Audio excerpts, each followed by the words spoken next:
भारत की सभ्यता केवल इमारतों और राजाओं की कहानी नहीं है। यह मंत्रों, विचारों और ज्ञान की यात्रा भी है। हजारों साल पहले, जब इतिहास लिखना शुरू भी नहीं हुआ था, तब भारत में जन्म हुआ वैदिक काल का। एक ऐसा युग जिसने भारतीय संस्कृति की आत्मा को आकार दिया। वैदिक शब्द आया है वेद से, और वेद केवल ग्रंथ नहीं, बल्कि उस समय के जीवन, दर्शन और ज्ञान का दर्पण है। इतिहासकारों के अनुसार वैदिक काल लगभग 3000 ईसा पूर्व से 600 ईसा पूर्व तक फैला हुआ था।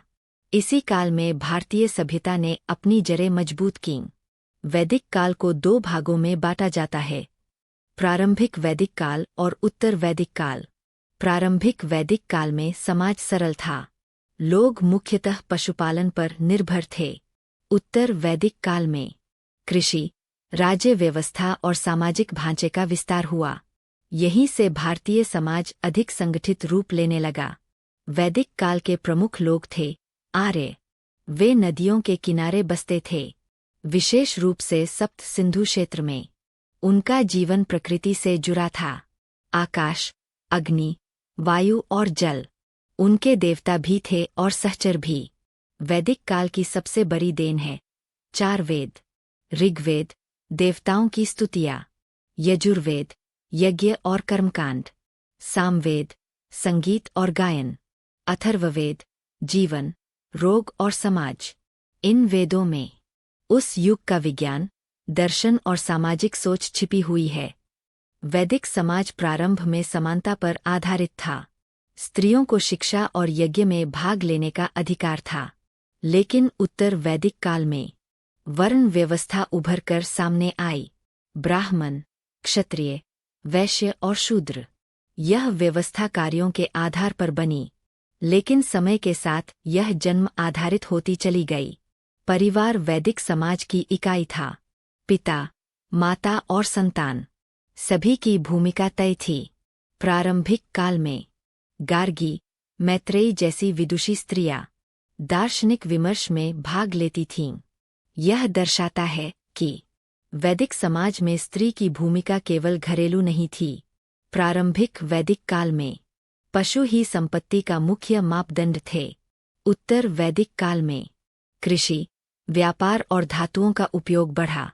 सोना, चांदी और तांबा आर्थिक गतिविधियों का हिस्सा बने।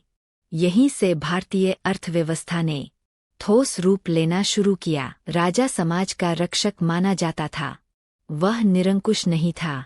सभा और समिति जैसी संस्थाएं उसकी शक्तियों पर नियंत्रण रखती थीं। यह लोकतांत्रिक सोच का एक प्रारंभिक रूप भी माना जाता है। वैदिक धर्म प्रकृति केंद्रित था। इंद्र, अग्नि, वरुण, सोम मुख्य देवता थे। यज्ञ केवल धार्मिक कर्म नहीं था, बल्कि समाज को जोड़ने का माध्यम था। मंत्रों के माध्यम से मानव और प्रकृति के बीच संवाद होता था। उत्तर वैदिक काल में धार्मिक कर्मकांड से आगे दार्शनिक चिंतन उभरा। उपनिषदों में आत्मा, ब्रह्मा और मोक्ष जैसे प्रश्न उठे। यहीं से भारतीय दर्शन ने गहराई प्राप्त की।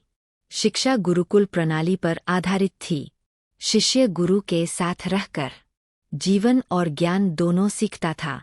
शिक्षा का उद्देश्य केवल रोजगार नहीं, बल्कि चरित्र निर्माण था।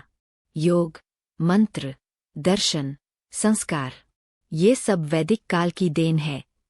आज भी भारतीय संस्कृति, भाषा और परंपराओं में वैदिक प्रभाव स्पष्ट दिखाई देता है। वैदिक काल केवल अतीत नहीं है, यह वर्तमान की जड़ है।